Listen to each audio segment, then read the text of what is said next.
Hey, everybody. Welcome to Always Out of Market podcast, NFL version. We don't have any other versions, We're just football fans here. We're doing a nice little off-season episode today. I know you're looking at us, you're like, what the fuck, guys? There's no football. But guess what? We still talk. We still have bad takes to do in the off-season, too. This week, if y'all are keeping up with any football news, and if you're watching this, currently, there's a lot of shit going on. It's free agency just started pretty much in the offseason, and so a lot of big old moves have happened. I don't know about y'all, but I feel like it's been like more than usual this year. So we're gonna be talking about all that today, as much as we can, as much as we want to. As usual, I'm L Ryan. That's my name. Very cute. Above me is Jason. L Jason. He's also very cute. And then we have L Steven. You know what? He's very cute too. And then over here we have L Tyler, who I don't know what he looks like because he doesn't have a perfect camera on. So Classic. I just assume he's a faceless man. But I bet he's a cute faceless man. What, Jason? You cut out when you said that. He's got butt. He does have a cute butt. All right, but the way we're gonna do this today is we've got basically on the NFL website they have just a breakdown team by team. So we're gonna go team by team. If you're a particular fan of one of these teams, we're gonna leave a chapter directory basically in the description, so you can jump ahead to your particular team if you don't want to hear about everyone's team. But then we're gonna obviously talk more about our particular teams, like the Titans, the Seahawks, and the Broncos especially. And we'll definitely bring up where some of our players that were on our team are now on a different team. I'm fucking this up, but on a different team now. So we're starting off with the Buffalo Bills. So we're starting with the AFC East and the Buffalo Bills. So the biggest one is they signed Mitchell Trubisky. What did y'all think about that signing? Super exciting, right? I mean, you gotta have a backup. Yeah, but so when you got Josh Allen as quarterback, it's not like there's any question. Is Mitchell Trubisky going to start? He's a backup quarterback, so that's what he is now, basically. Yeah. I'm gonna argue that is not the biggest signing that they have. I think Curtis Samuel is. Oh yeah. I mean, I was just kidding anyway. Yeah, I know. But I know, yeah. We got to start with the quarterback. That's the big position that everyone talks about. They signed him to a 2-year, $5.25 million deal with $2.7 million guaranteed. So, and all of these are per like the different sources. This came from Mike Garofalo and Tom Pelissero, for example. But we're not going to do that for every single player. But Mitchell Trubisky is, I guess, their backup. But I guess the other one that we really need to talk about is Curtis Samuel. Huh? I don't think it's really, I guess. He is their backup. There's no I guessing. Yeah. He's going to be the backup. He's going to be their second or third stringer, depending. Yeah, he's not starting over Josh Allen. That's not even a question. Yeah. But let's talk about Curtis Samuel. That's another interesting one because they did lose Gabe Davis to another team that we'll get into later. So is Curtis Samuel going to be wide receiver 2 on their team? I mean, if he plays like he does in Madden, Curtis Samuel will be wide receiver 1. He's fucking amazing in Madden. There are rumors that Stephon Diggs will be traded. So I don't buy it. I just don't think it's going to happen. They always talk about trading Stephon Diggs, so I'll believe it. Yeah. How old is Curtis Samuel? I feel like he's close to. Here, I'm gonna Google it real quick. My guess is 28. Curtis, I'm pretty sure he's older than Gabe Davis, isn't he? Because isn't Gabe Davis pretty young? Yeah. He's 27.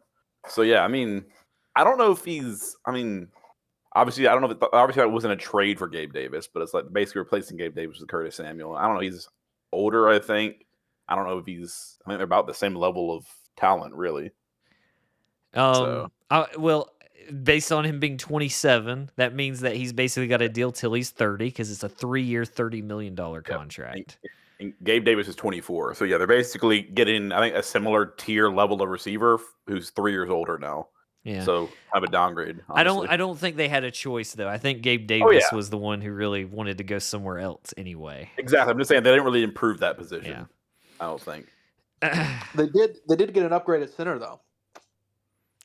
Will Clapp. Yes. They have center Will Clapp and safety Taylor Rapp, and it's just perfect. great seeing Clap them and Rapp. together.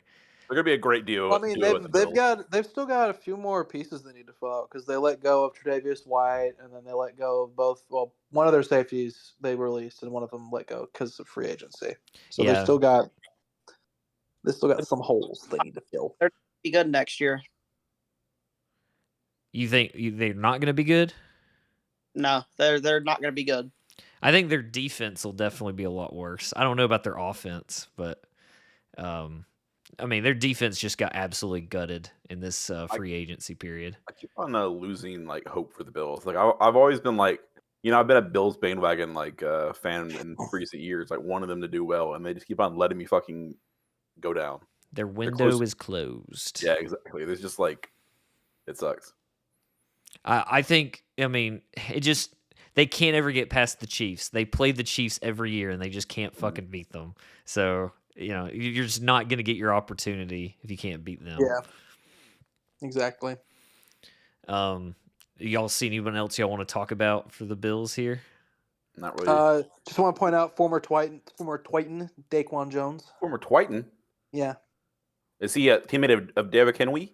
Oh my God! Don't start that shit. He said Twiton, man. I had to do it. I don't even think Tyler was here when I did that. So.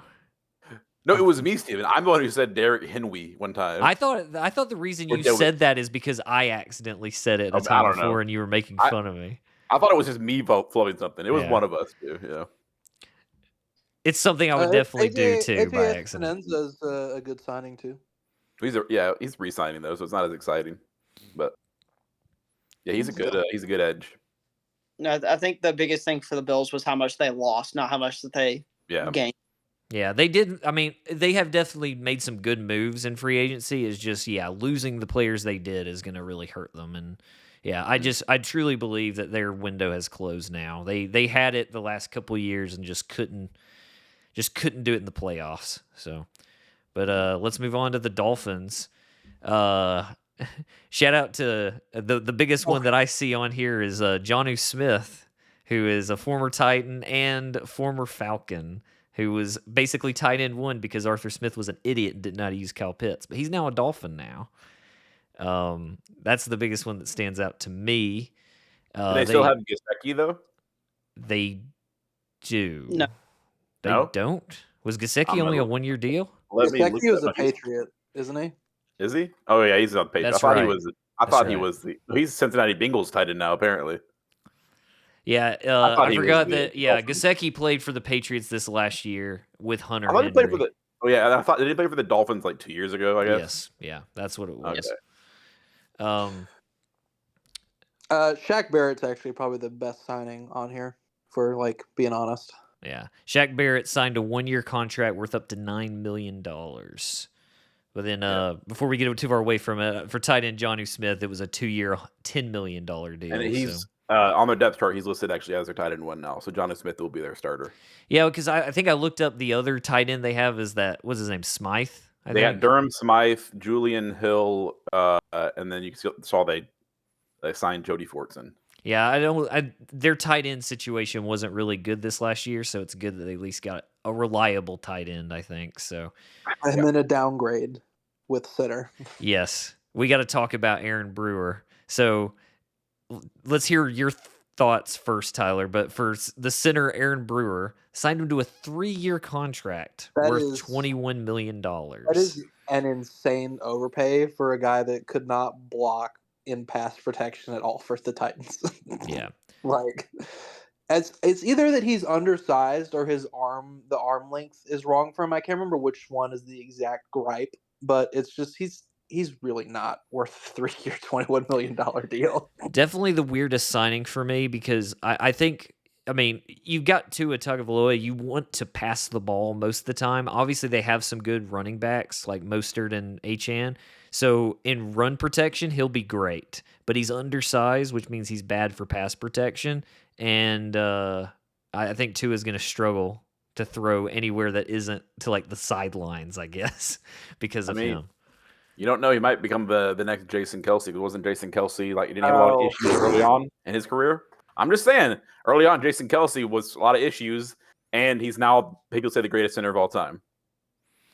I don't know if you can quite compare the two. I'm just saying. I looked up Aaron Brewer, and it says this article they've added Aaron Brewer, one of the game's most athletic linemen, to the lineup. That's a funny way of saying can't block. About to say, y'all are also quite biased. You probably saw all of his faults this year, so he might actually have some upside. I think Aaron Brewer does have his. I mean, the thing Vrabel always said was he's tough as a $2 steak. That was his big thing. Yeah, I'm serious. He fucking said that. But yeah. I mean, and he was a tough guy, and he was out there pretty much every game. He just isn't like he's not what we got now. We've got a much better situation at center when we get to it. But I would love to know Gavin's thoughts on this signing.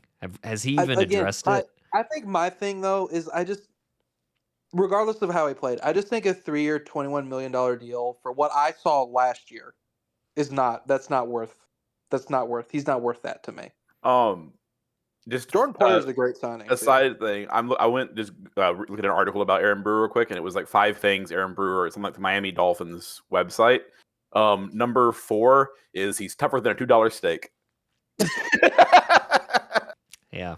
Good for you. Okay, you need to. I don't know exactly the measurements, but I guarantee you he's also a lot smaller than Jason Kelce too. So I don't think you can really quite correlate the two for that reason as well. I know. I'm just fucking bullshit. Yeah. I'm not actually saying. I got no fucking clue how good Aaron Brewer is. I'm just saying. I'm offering the opposing viewpoint since we have 2 Titans fans. Fair enough. Fair enough. Yes. I don't have an opinion about Aaron Brewer in real life. Well, before I scroll down, anyone else on this before we get to Jordan Brooks? Because I know we're going to address him. Jordan Poyer. Oh, well, that's further down. But yes, that's what I was saying before I scroll down. Because the Dolphins signed a ton of people. Mm-hmm. They did. They're going for the Super Bowl this year. Not like they didn't last year as well, but, you know. They've been all in for like 3 years and can't fucking get there, so... Yep. But yeah, let's talk about Jordan Brooks. A big loss for the Seattle Seahawks. Yeah, that's my biggest sadness so far in free agency is that the Seahawks let Jordan Brooks go, especially because we have done nothing. There's Ember. We have done nothing to expand or improve or replace our linebackers at like all. I mean, we picked up a couple of guys now, but didn't someone share something about y'all having to ask a corner to pick up some pounds? Maybe they talked about there's been rumors that they should re-sign Jamal Adams and put him in the linebacker position. I don't know if there's any truth to that, but yeah, no, it's just. I mean, I'm very sad. Jordan, he had a great year with us last year. I think he just became too expensive because we had him on a pretty cheap contract, and then he had a breakout year this past year. And we couldn't. I guess we just didn't prioritize keeping him because also we'll get to it more when we get to the Seahawks level. But we're definitely looking. This is a Seahawks rebuild year from all the signs are pointing to. So yeah, but Jordan Brooks did sign a 3-year, $30 million contract, which is, I mean, pretty solid for a linebacker. Just not anything crazy. So he really only has like I'm pretty sure just one like this past season really good. Before that, he was just like middle of the run linebacker, I think. From everything I've known. So it's a risk, obviously. He could have just been like a 1-season pony, like amazing, and then he peters out. But I love him. He was great for us. I wish him all the best. Sad we lost him. That's like the free agent I wanted to keep the most out of the Seahawks free agents that were coming up. So. I remember when we were long before the free agency period started, when we were like looking at all the free agents on Spotrac, that was like the biggest one you talked about. So I remember when we saw that he was going to the Dolphins, we were all like, "Sorry, Ryan." So we got Sam Howell. It's okay. Oh yeah, hell yeah. All right, let's talk about Jordan Poyer, a bill that is going to be heavily missed for sure on that team this next year. Jordan Poyer signed a 1-year deal with the Dolphins and is going to a division rival. There are a lot of division rival signings this year. An insane amount of them. I think this is just once again the move. They're going all balls in the Dolphins this year, and so they're hiring a really good. That Miami doesn't charge state taxes. I don't know about that, but yeah, they're just going all in like a 1 year 1 year. Well, no, but like okay, what do you say? Because they don't have to pay like income tax on their paychecks. They still Okay. pay Like income tax. They just don't have the state-specific part of the tax, I guess. But yes. And that's a big thing with Tennessee, too, that there's certain teams that can do that, and that is more appealing because they do get to keep more of their actual paycheck. So he does have a point there. The way you addressed it was kind of odd, but yes, that's a big deal. But yeah, but it's like the whole thing that they're signing a veteran, at his position, like an old guy, but he's really good, just to try to get the fucking win this year. They're trying to go all the way in and beat everybody, and not fuck it up like they did this past year. Yeah, I mean, think about the Dolphins. Remember, they had pretty much locked down their division, and they fucking blew it at the end to the Bills. And then they had to play on the road in snow, and then they fucking basically gave the Chiefs an easy win and led to them getting a fucking Super Bowl. So we're all fucking salty about it. Yep. All right. Anything else for the Dolphins? The Patriots. Nope. All right, the Patriots, they signed 2 quarterbacks. I don't even know who the second guy is. I feel like I should know who that is. They signed Jacoby Brissett to a 1-year, $8 million deal, and they signed Nathan Rourke, who I guess was already on the team. He re-signed him. He played for he was in the Canadian Football League for a while. Go ahead. I was going to say, let's be honest, the Patriots are taking a quarterback in the draft. So he technically was the Patriots. He was a Jaguar technically, and then they released him, and then he got picked up off the waivers by Patriots in like December of last year. So recently, he was Patriot. I'm so white when I look at this fucking screen. Though. Holy shit! Look at that. You are like blown out white. That's great. Look at that. Hey.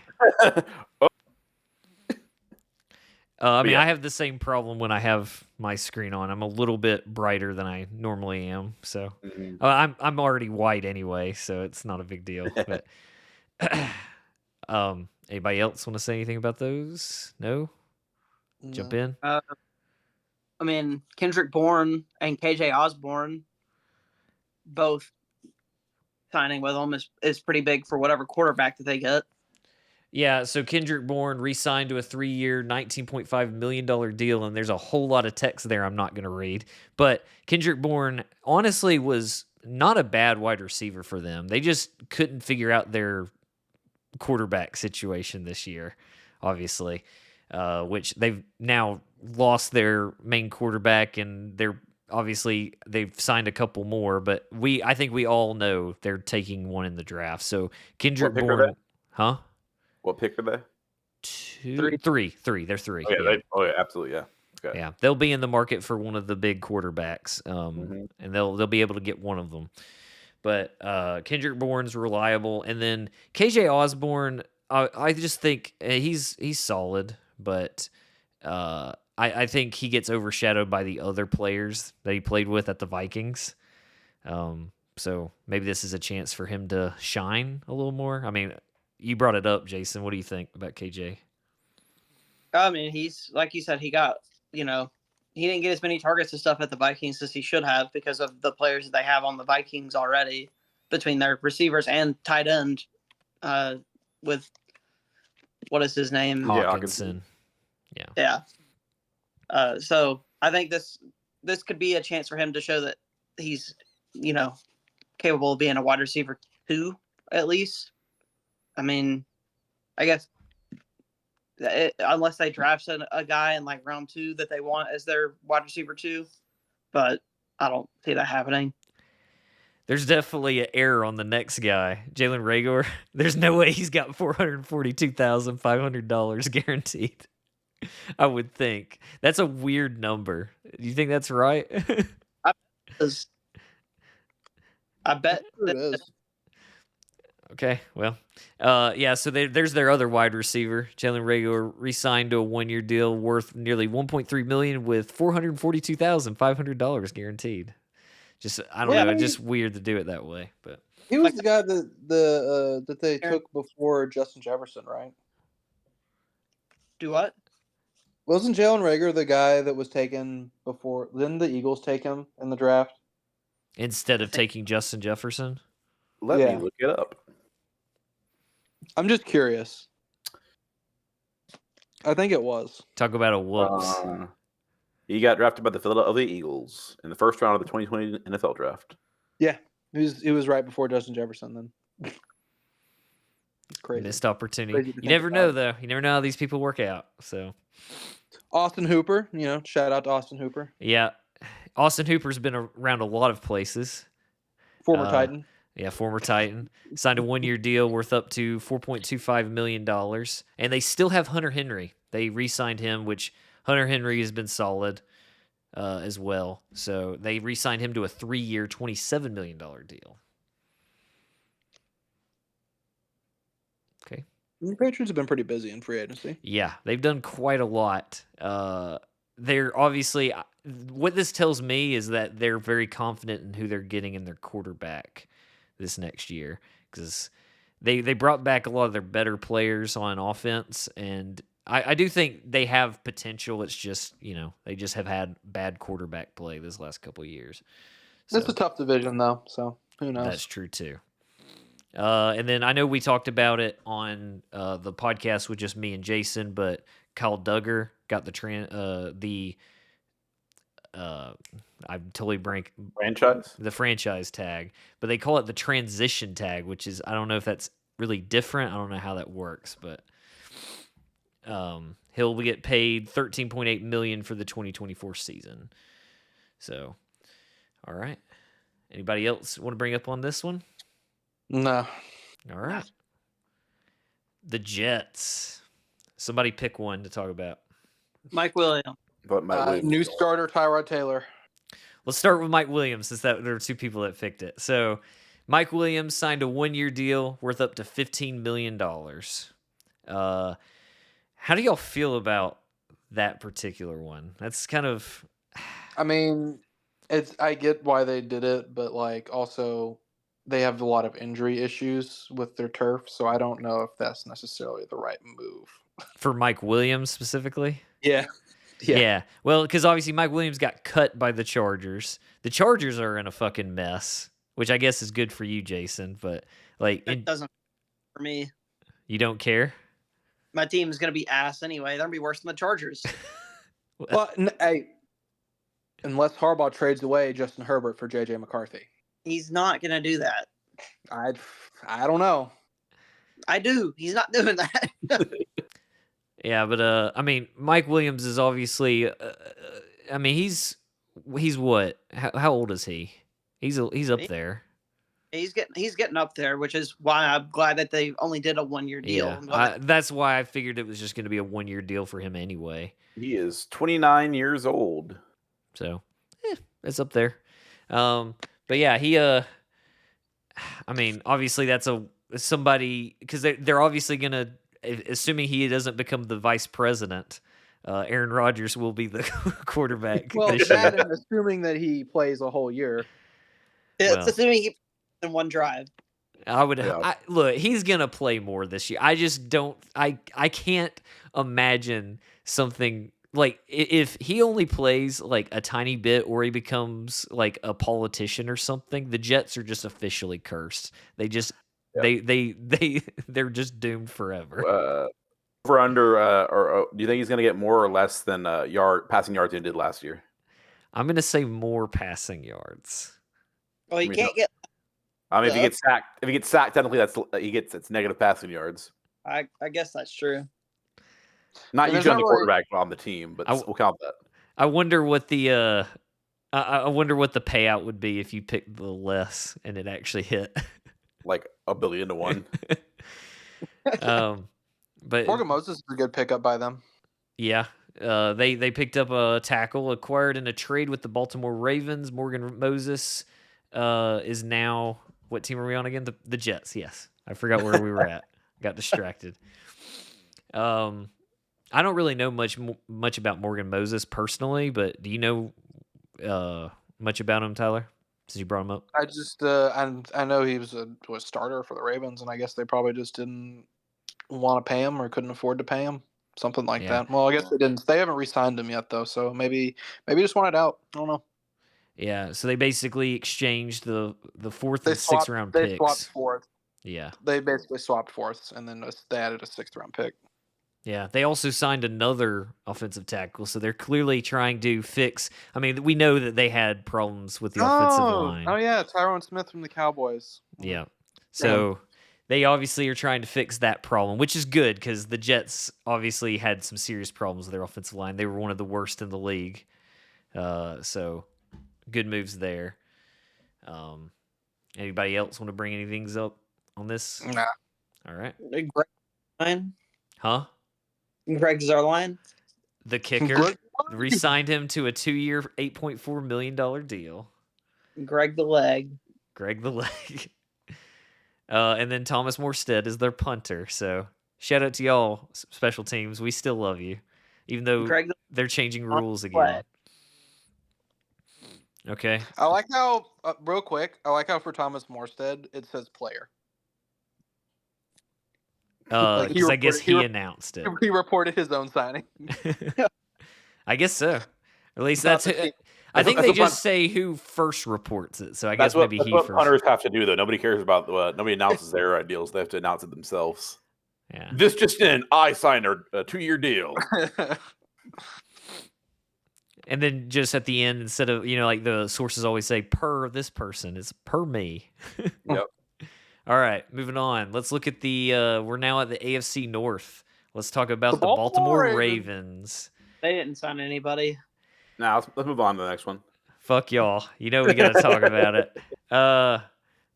We got to talk about Nelson Aguilar was a huge fucking signing, guys.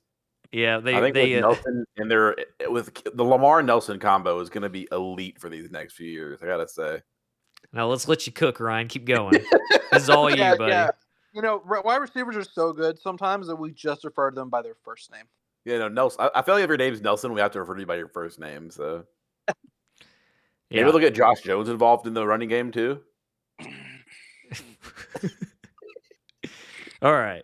Well, Nelson Aguilar did sign a 1-year extension, and offensive tackle Josh Jones signed a free agent deal. We don't know anything about his thing, according to this, but obviously we have to talk about Derrick Henry. We saw it coming, and I'm just thankful that it's not the Texans, because that was another team that was potential landing spot for Derrick Henry. So and I get that, but I think he really wanted to go to a contender. So I don't know if the Texans were ever unless they were going to pay him. You could argue that the Texans are a contender, buddy. I know you don't want to admit it, Tyler, but the Texans are a fucking contender I'm saying the Ravens are more of a contender than the Texans. I don't know. I mean, Texans were the 1 seed last year. You mean the Ravens? Ravens were the but the Texans also had their starting QB who was a rookie out part of the year, and so I think if he comes back into the sophomore, he can do even better. We'll see. We'll see how it goes because, I mean, some quarterbacks do have obviously he had like a record-breaking season as a rookie, but there are sometimes the little sophomore slump, so we'll see. Mm-hmm. But I do believe that the Texans are a contender, but I'm just glad that's not where he went because that would have just caused such – oh, my God. That would have just destroyed the Titans fan base if he went there. But obviously, it's kind of like when Richard Sherman went to the 49ers for us. Yeah, I mean, and as we said, there were a lot of division moves, same division moves for a lot of players. So it wasn't out of the realm of possibility. But he signed a 2-year, $16 million contract with a max value of $20 million, includes $9 million guaranteed. So I think a pretty good contract for Derrick Henry. Obviously, he's a little bit older, but he's still got it, in my opinion, and I think he will be awesome on the Ravens. And maybe we'll get to see him have a chance again with hopefully a better offensive line because he's been dealing with a bad one the last couple of years. So yeah, I don't know if he's going to get the same amount of touches that he got in Tennessee. That's the only thing because I don't know if the Ravens are going to commit to giving him the ball that many times. I think it's going to depend on Keaton Mitchell. Is he going to be healthy again? Because remember, he got injured. He looked awesome until he got hurt at the end of last year. And I think it's just going to depend on what they see in training camp and stuff with Keaton Mitchell and him. But I still think they'll use him. What about the other guy from J.K. Dobbins? Isn't Dobbins still on that team too? No, he's a free agent, I believe. Yeah. Okay. Yeah, I don't remember. I don't think he ever got signed. So, and they don't have Gus Edwards anymore. So he's on the Chargers now. So there's quite a few. I mean, it's basically Keaton Mitchell and Derrick Henry, I believe. And then they probably have somebody else on the depth chart. I don't know. Justice Hill, I guess, is still probably there. Yeah. But obviously, I don't know about you, Tyler, but I'm happy for Derrick Henry. I know a lot of fans for the Titans aren't happy he went to the Ravens. He probably would have been there last year if somebody didn't have their way. So yeah, they probably would have traded him at the deadline for sure. Yeah. So I mean, look, I love it for him, and I'm glad that he's going to go to a team that's going to compete and hopefully, get him a Super Bowl. But I would have loved to have been able to at least trade and get something in return. It feels bad just letting him walk, but it's good that he got to go where he wanted to go. The Ravens running back room, it's now Derrick Henry, Keaton Mitchell, Justice Hill, and Owen Wright. Hey, I did pretty good. Mm-hmm. I got 3 of them. You didn't get Owen Wright though. Oh, I don't know who that is, so I'm not gonna act like I would have ever gotten that. But then obviously the other big person we need to mention for the Ravens is Justin Madubuike, because he was their franchise tag player, but they ended up coming to a deal, a 4-year, $98 million contract, $75.5 million guaranteed. They don't have any cap space left, do they? I don't. They were already low on cap space when they did that. It had to be in how they structured it. They managed to find a way to do it, I'm sure. Because, again, salary cap just doesn't make any sense anyway. We've always talked about it. But they probably found a way to make it work. But we did that on the last episode. So I'll let anybody else say their piece of it if they need it on Madubuike. I don't really have anything to add. I don't remember what you said last week, to be honest. Oh, he got franchise tagged, and then they wound up signing him to a deal right after. So, I mean, it's great for their defense. Their defense, I still think, will be good this next year. They did lose Roquan Smith, or not Roquan. Patrick Queen. Lost Patrick Queen. They did. I still think they'll be good, though. They still got some notable players. I'm curious to see how much. I think the biggest thing is not the players; it's losing their defensive coordinator, who is now the Seattle Seahawks head coach. So, I'm just looking at the ESPN website and the Ravens homepage, and I think it's funny. 80% of the articles, it's showing a lot of articles here, are all about Derrick Henry. Well, I mean, they for the most part they just re-signed people. They didn't. Yeah, that's their only. No, it's obviously their big. It's obviously their big signing, and I just love it because everyone's talking for years that Derrick Henry's old and he's not got it anymore. The second he goes to the Ravens, suddenly it's like, oh my God, it's Derrick Henry again. It's the fucking media hates the Titans. We know, we've done that for a long time. Posted in a purple suit on a purple chair with his crown on his head. Dude, so I did watch a little bit of his press conference, and he looks genuinely happy, and I'm happy for him. I'm going to choose to be happy for him. I would hate if we run into each other in the playoffs or something the next couple years.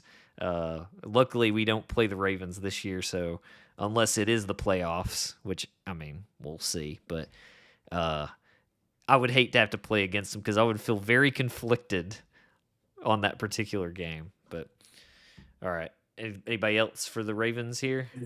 Nah, let's just move on to the Bengals. Bengals have had an interesting season, or off-season, excuse me. They signed Zach Moss, who I think is actually a really good running back. He's just been behind Jonathan Taylor, I guess, and then he's probably going to be RB1 for them since they let Joe Mixon is gone. Joe Mixon is now a Texan, so they don't have him anymore. I thought that was kind of weird they let Joe Mixon go, if I'm being honest. I mean, he's had some off-the-field issues the past couple of years, and Zach Moss is an upgrade to me. I think they're about the same, if I'm being honest. Oh, there's Mike Gesicki. Yeah, Mike Gesicki is also signed with the Bengals. 1-year deal worth up to $3.25 million. They got themselves a whole new, or I guess signed a whole new, or I can't fucking talk. They signed a tight end room all season. Yeah. Yeah. Trent Brown's a good pickup too. I honestly like what the Bengals have done this offseason. I think it's pretty good. I'm curious to see. A great pickup. Huh? Geno Stone's a great pickup too. Where's Geno Just Stone? let's say, all they got to do now is just have Joe Burrow be fully healthy for the entire year. And Jamar Chase. And Jamar Chase, because we've seen with it, especially with an unhealthy, like non up to par Joe Burrow, the Bengals are just a mediocre team at best. I think they're just a team. I think the Bengals had the same problem this year as the Jaguars, where instead of just benching Joe Burrow and then Trevor Lawrence for a few games to let the players heal, they just kind of had them keep trying to play, and they were fighting through it, and it clearly just killed their season. And the Bengals were just unfortunate because their division was incredibly competitive this year. I mean, it'll probably be incredibly competitive next year too. Yeah, I would think so. So, but I do like their moves here. I'm curious to see what they're going to do with T. Higgins, if they're going to be able to work on a deal with him, because right now he's still on the franchise tag, which means they would have to pay him $21.8 million for the 2024 season as wide receiver 2, of course. And I know he can be a wide receiver 1 at most teams. It's just he just is unfortunately behind Jamar Chase. So they'll pay him this year, but next year he'll go somewhere else. They're not going to be able to pay him and Jamar Chase. I think so too. I think on top of what they're paying Joe Burrow. Yeah, I think T. Higgins will be somewhere else next year as well. Okay. Anybody else? Okay. No, I don't think so. Tyler named off the ones that I would have said. So, All right. I think the Browns have had a really good free agency. Man, the Browns. I will tell you, and I know Ryan is getting this loaded up too, based on the player I see, the quarterback here. I gotta say, the Browns have been very up and down on this offseason because of things they've done that made me happy and things that made me very irritated. They signed, They signed a Pro Bowler, Tyler Huntley. Yeah, they did sign the Pro Bowler Tyler Huntley to a free agent contract. That's all we know. We don't know anything about the deal. But they also signed Jameis Winston to a 1-year deal. I'm not even in the quarterback room, but like the running backs, the receivers, the Zadarius Smith is a great pickup. That's another good pickup. I mean, I know he's had his good moments, but I don't think Jerry Jeudy is that phenomenal of a receiver in the NFL at all. I mean, he was injured half the time. I mean, Jason can attest to that.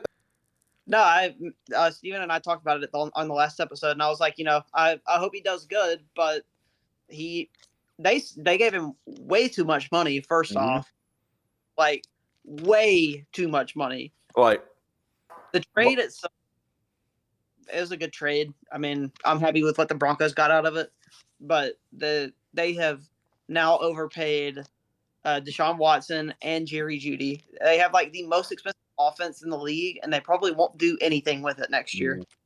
One of the first things I saw like a something on Twitter. It was like after Jerry Jeudy was in the trade for the Browns. It was here's a Jerry Jeudy highlight reel, and it was just like 5 minutes of him dropping the ball. Yep. Yeah, he's a player that had a lot of hype coming into the NFL, and unfortunately just has not lived up to it at all. But the one thing I know, and I'm sure this bothers you a little bit, Jason, so y'all had an opportunity to trade him for like a 3rd-round pick during the season. Is that what it was? Yep. For the trade deadline, somebody offered a 3rd-round pick for him, and we turned it down. And now it's a 5th and a 6th, so big difference there. Yep. Especially because I think at that level, as far as I know, at that level in the draft, the players aren't looking as good this year in the later rounds. So a 3rd round would have been a much, much bigger deal than a 5th and a 6th. It's an interesting running back room now with Naheem Hines, Dante Foreman, and Chubb. I just thought about that. Sorry. They have 3 solid running backs now. Yeah. And they have 2 quarterbacks I don't like. So Well, I mean, someone's going to have to play whenever Deshaun Watson gets hurt. So, I mean, what do you have against Tyler Huntley? You Yes, know I Steven. wasn't talking about Tyler Huntley. Steven doesn't like eating W's. It's okay. All right, let's move on. I mean, but like the defensive signings they've had has been pretty great. I'm not going to lie. I think their defense will be awesome again. Cesare Smith, Shelby Harris, and Devin Bush are all Bush. great. They fucking re-signed Bajorquez. They've won. The punter, Corey Bajorquez. Fucking, they've won. Everybody better forfeit next season. The Browns have won the Super Bowl. That's not that here said and mean. All right. I can't wait to see Corey lift that fucking whatever the trophy is called high, and then him be named MVP for the Super Bowl. The Lombardi? The Lombardi, yeah, that one. Okay. The Stanley Cup, whatever it's called, you know? Okay. This one's going to be fun. Let's talk about the Pittsburgh Steelers. One of the weirdest off seasons. I am so glad I moved them to number 31, 32 on my list because they frustrate me and I don't understand them. They completely got rid of their QB room. Okay, so we need to talk about, obviously we're going to let Jason take the lead on this. Let's start with the Russell Wilson situation. So I talked about it on the podcast with Jason that I thought that he might sign a veteran minimum deal to just fuck over the Broncos and save a lot of money for the Steelers to like build around him. And that's pretty much what he did. I don't know if it was the true minimum, but he took a super cheap contract. So what do you think, Jason? I think him and Justin Fields are going to have a mid-off to see who's the starter during training camp. I've already seen reports that if Russell Wilson has a bad training camp, that they would probably cut him and start Justin Fields. So yeah. Like I said, when it was just the two of us, Steven, I wish nothing but the worst for Russell Wilson at this point. Fuck you, Russell Wilson. I was the best Russell Wilson. It wasn't his fault, though. I'm not surprised though that he took the vet minimum. Why would he sign a big deal with the team when he's already getting paid by the Broncos? No, because it made the most sense for him. But yeah, it does no super fuck over the Broncos. No one's gonna pay him that much in free agency. I mean, I know that. I'm just saying that he's selfish and wouldn't have been surprised if he took a big deal. Well, obviously, it's just surprising. I did not expect. I mean, I know a lot of people said like we're predicting him going to the Steelers. I don't know. I just didn't see it originally. I figured they would try to go for somebody else, but they still did technically. And then Kenny Pickett is now on another team. I think he's on the Eagles now because he was mad about the Russell Wilson thing. And they brought in another guy. We got to talk about Justin Fields too. That's what I'm most surprised about is they signed Justin Fields after signing Russell Wilson. Yeah, Justin Fields for cheap. Yeah. Yeah. Acquired in a trade with the Chicago Bears in exchange for a 2025 conditional day 3 pick, which I think is based around amount of play time. I think he has to play like 75%. Yeah. So basically, if they actually use him as the starter, then he is, a 2025 day 3 pick. So like, I guess that's what, like third, fourth, or fifth round, something like that. So cheap. So unbelievably cheap. And reminder, a lot of fans for the Bears wanted to keep Justin Fields. Yeah. So this is a weird. Obviously, you better fucking hope that Caleb Williams is truly as good as y'all fucking think he is. Because if he bombs, oh my God, the Bears fucked up. The thing I don't get about that, like I know this is like we're talking about the free agency and stuff, but like the thing I don't get about the Justin Fields trade is like you still have the same staff, you still have the same offensive line that you had with Justin Fields. So how is anything going to be different? That's just the exact same situation. They just thought he was that bad. I think Justin Fields has like so much potential potentially. Not so much potentially. Yeah. I mean, I agree though. I don't think Justin Fields was the problem at all. I honestly wanted him to be traded to the Seahawks as like a backup to Geno for a year, and then to like start for us for the future potentially. Because I think it's just the Bears organization is a shitty organization. Yeah. I mean, I do think like at the beginning of the year, because I know this because obviously I went 0-3 in our fantasy football to start out.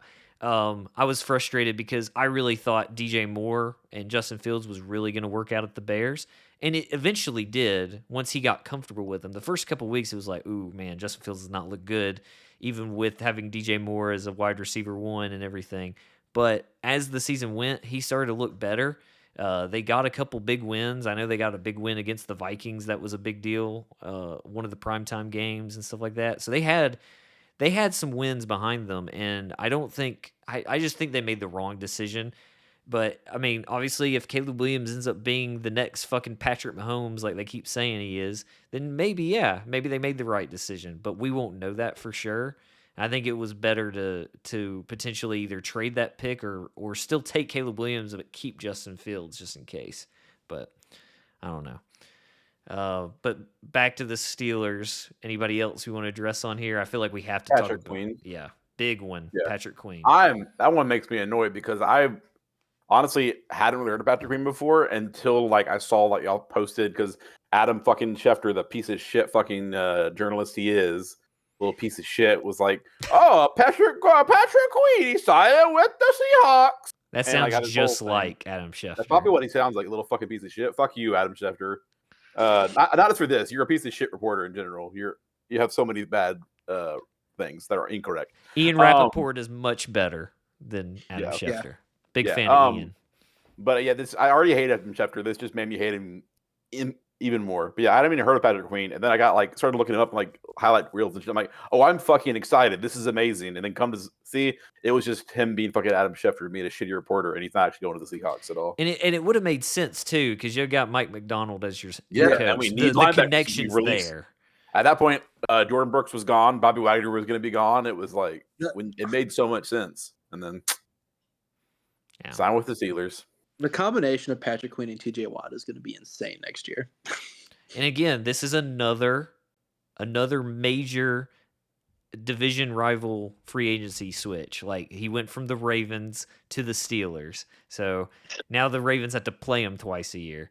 And it's a 3-year, $41 million deal. So very well paid too. And I mean, he deserves it. He's awesome. And that is one thing that I guess a lot of people are worried about for the Ravens defense. As I said, I still think they'll be good, but losing Patrick Queen is going to be a big deal for them. So, okay. Anybody else on here?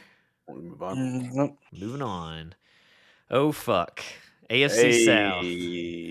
I know for a fact the Titans are the last one on here because I've already scrolled through. The Texans have been cooking. And I hate it. I absolutely hate it. Mostly they have made some of the most incredible defensive moves in free agency. But let's start with, before we get to it, let's start with Joe Mixon. We kind of brought him up earlier. But obviously he was released by the Bengals. Oh, no, sorry, it was a trade. My bad. I forgot it was a trade. For a 7th round pick. Oh, that's a steal. It is a Joe steal. Mixon is not a bad running back at all. Yeah. I'm sure it was mostly the contract. I think he does have a pretty big contract for a running back at this point, but even still, for a 7th round. Too. I know 27 is kind of old for running back, but still, it's not bad. But I mean, I think the Texans made a good move here because Dameon Pierce hasn't been doing as well for them, and then Devin Singletary even took his job this last year, and I think Singletary is now somewhere else, like the Giants or something. So it made sense to go for Joe Mixon here. Guys, an important part is we got to figure out Joe Mixon's going from a colder to a warmer climate. Is that going to affect his game at all? So, I mean, what are your thoughts, Jason? Let's hear it. Tyler nailed it. They play in a dome, so NRG baby, NRG Stadium. You're valid here. You're right, Steven. That Singletary is a Giant now. Nailed it. Good job. I try to pay attention to this shit. So obviously they needed a running back. Way to pat. Good job, Steven. Yeah, there you go. And they re-signed Noah Brown, who had a big season with them. He absolutely obliterated the Titans secondary this last year. So obviously not happy about that either. And they still got Nico Collins and what's his fucking name? Tank Dell. Tank Dell, yeah. Yep. And we already... Huh? Texans are scary. I think the Texans are. I think they're scary. I know me and Jason talked about it previously. We knew that they were re-signing Dalton Schultz to a 3-year, $36 million deal. That was before the tampering period even started, I think, is when they signed him. So they had already gotten that straightened out before all this started. And then just look at their defensive line this Damn. next year. This hurts my soul. Danico Autry, former Titan. And where is he on here? Danielle Hunter. Well, I'm talking about for the Titans specifically. Aziz Al-Shire, also a Titan, now a Texan. And then the biggest one, of course, Danielle Hunter from the Vikings. Huge, huge signing. It's actually Danielle. It's not. It's Danielle. Shut up. You brought it up, Jason. How do you feel about the Danielle Hunter signing? Or Danielle, as Ryan likes to put it. Good luck moving the ball against the Texans. That's all that I can come up with because their line is just going to be insane. Y'all don't need to worry about it at all. Now that you don't have Derrick Henry, that won't be an issue for y'all. Yeah. Going against that twice a year. It's going to be rough. I was talking about it with people at work because we're talking about setting up for our fantasy football for this next year and who's all going to be playing in it and all that. And I was saying, if I wasn't so against taking division rival teams for my fantasy, I would 100% take the Texans defense because of this. Because I feel like they're going to be getting sacks left and right, and it's terrifying. And I really hope, obviously that's why I'm very much hoping that the Titans can really fix up their offensive line because the Texans are about to be a problem for that. So got to protect Will Levis. What are your thoughts, Tyler? I mean, it's what y'all talked about. Tommy Townsend, can't forget about him. Yes, he's a great punter. Tommy Townsend signed with the Texans. Tommy Townsend, Super Bowl champ. Tommy Townsend. I mean, he's one of I think he's one of the better punters in the league. Honestly, I think he's like number 2 or 3. If go by Madden ratings, which is all I know about punters, really is Madden ratings. So, all right. Anybody else y'all want to mention on here? No. All right. Let's go to the Colts. Oh, they're becoming elite. Joe Flacco. Yeah, I knew there was going to be jokes about that the second we got here. They do need to have a better backup situation since Minshew is no longer with the team. Yep. Minshew, I don't remember where Minshew went. Raiders. He went to the Raiders. Okay. So yeah, they do not have a true backup other than Anthony Richardson until signing Joe Flacco, and I think it's a great deal. I mean, just a 1-year deal, $8.7 million, nothing too extreme for a older quarterback. But we saw what Joe Flacco was able to do this last year with the Browns. So I think it's a great move. But y'all got anything else to add about Joe? Elite guys, hello. No, I'm looking at the list further down. All right. We'll see how he is week 5 or 6 when Anthony Richardson gets injured again, probably. Yeah. I mean, I think we'll see Joe Flacco play at least a little bit. Because we've already seen Anthony Richardson, before he got truly, truly hurt, he got hurt in every single game, at least minorly. And they definitely did not upgrade the offensive line position at all with only signing one person. Well, I think the biggest thing here is that they re-signed Michael Pittman. And that's a big deal because obviously they had used the franchise tag on him, but they did come to an agreement. 3-year, $70 million deal, $46 million guaranteed. Pretty expensive deal, but I think it's worth it for Michael Pittman. He's a pretty old player, isn't he? He's been there for a while, but I mean, he's reliable. He's only 26. I thought he was much older than that. But he's been there a while because he wasn't. Most of these players coming in the NFL now are like starting at 25, but it wasn't the case when he was there. So, Roquan Davis is a good signing. Which one? Roquan Davis. Yep. We don't know any details about that one, but yeah, it's another defensive tackle. So. Yeah, him, Grover Stewart, Zaire Franklin those are like the top signings besides Michael Pittman, I think, in my mind. And Rigoberto Sanchez. Another Everybody's punter. their punters. I guess the punters only get 1 year deals. Pretty much. Okay. Yeah, Unless they're most like of the punters super- and kickers just literally move around like crazy, unless you're Justin Tucker. Yep. Yeah, unless you're like super good at the punting or kicking, then you'd stay in place for a while. Yeah. All right, let's move on to the Jaguars. One of the weirdest trades I've ever seen. I was not expecting this at all. They acquired Mac Jones in a trade with the Patriots. They McCorkle Jones. Yeah, in exchange for a 2024 6th-round pick. So, what are we thinking there, guys? Is Mac Jones officially a backup forever? Yeah. Compare that trade to the trade that the Bengals and Texans had for Joe Mixon. They gave up more for a backup quarterback than the Texans gave up for a starting running back. Mm-hmm. Yeah. I think, I mean, what Mac Jones had, 2 years as a Patriot starter, just 1 year as a Patriot starter. Two.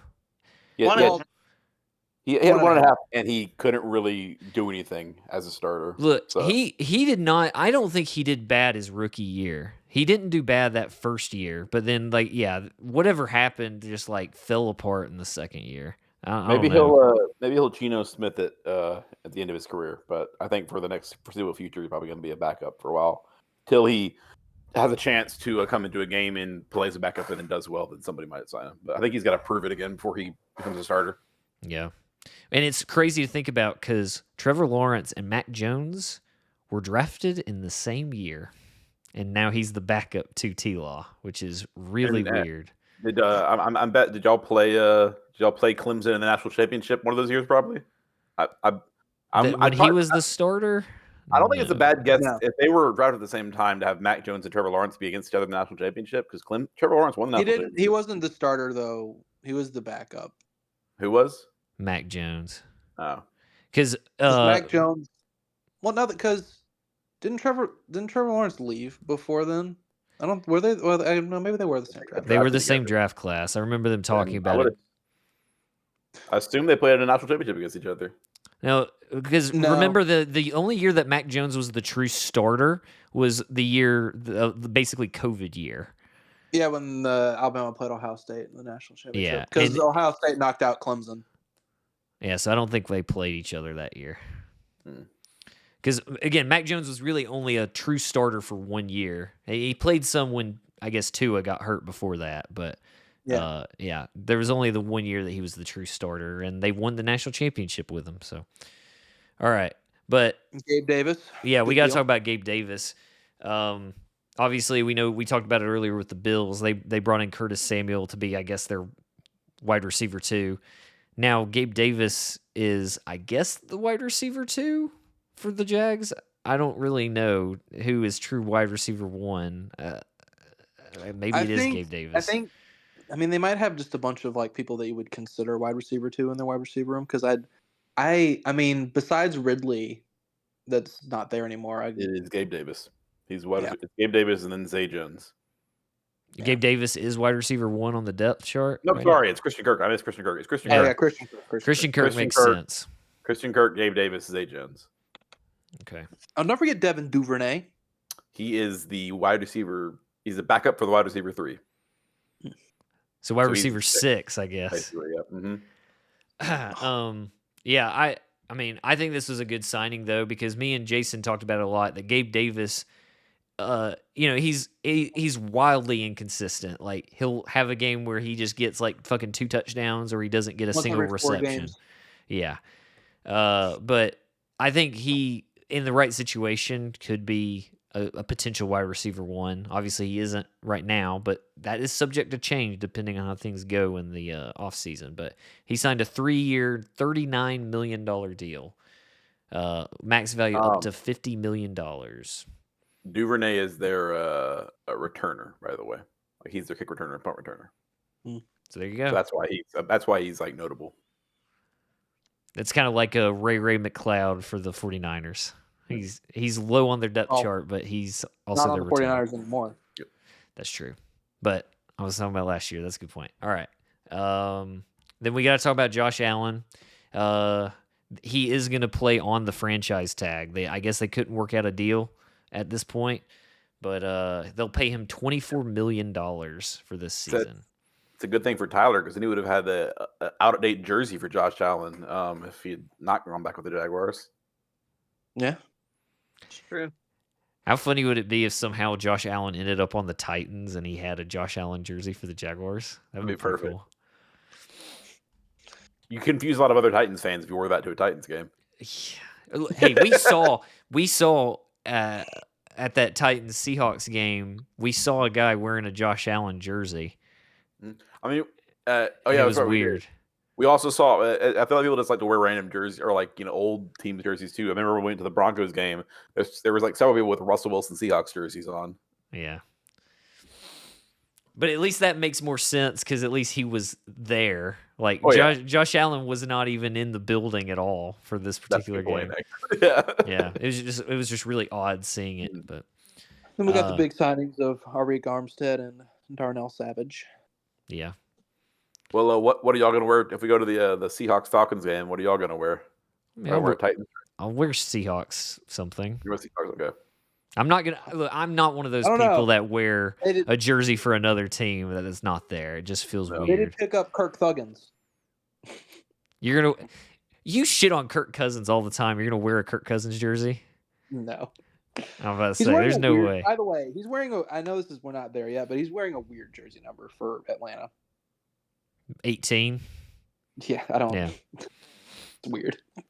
All right. Well, let's. How many rings is gonna bring them? Oh, damn. Next 18 years, Falcon Dynasty. He's going to be the oldest quarterback in the history of the NFL, and the Falcons will become the most decorated NFL team. It'd be great. All right. Oh, here we go. Now we got to one of our podcast teams. So the Titans, they signed Mason Rudolph. He's definitely going to be the backup quarterback. 1-year deal. Base value of $2.87 million and a max value of $3.62 million. Pretty cheap deal. Obviously, we're losing Tannehill to free agency. Who knows where he's going to go? But he's going to what? Nowhere. You think he's just going to retire? He might get calls if someone gets injured, but I don't see him. Maybe he'll go back to the Dolphins. That'd be interesting if he went back to the Dolphins. But this obviously it was, getting him on a cheap deal. And Mason Rudolph was just kind of I mean, y'all know how I feel about the Steelers, so I just didn't watch pretty much any games with him in it. But he had that one highlight where him and Myles Garrett got in a fight, and Myles Garrett hit him in the head with a helmet. Damn. I need to look up that clip. Yeah, I don't know anything about that. You don't remember that, Steven? I don't remember that. It's like a big tussle. It was like all over the fucking. It was like 3 years ago. Where Mason Rudolph and Myles Garrett got into each other, and Mason Rudolph said something to Myles Garrett, and Myles Garrett ripped Mason Rudolph's helmet off his head and then whacked him with the helmet. That is awesome. He got to bring it up. I feel like I might remember that, but I don't know. I'd have to look at it again. But yeah, why would you do that to Myles Garrett?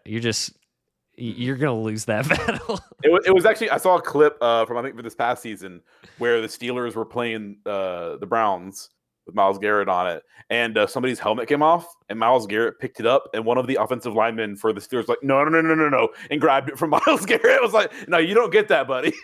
You don't get the helmet. And then obviously we don't need to talk about all these signings on for the Titans, but we need to talk about Calvin Ridley, because that was our really, really, really big signing. As I've said before off podcasts, we definitely overpaid him, but I don't care because I'm very excited. We're stealing him away from the Jaguars. They were trying to work out a deal, and it didn't happen, and now he's on our team.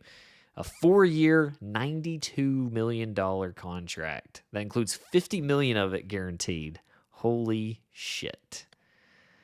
I know Jason said we overpaid. What are your thoughts, Jason? That you overpaid. I mean, a little more insight, please. I'm trying to set you up here. What do you think he should have gotten paid?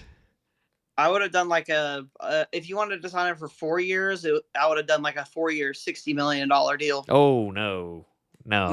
See, but that's even Calvin really wouldn't sign for something that low. That's too much lower.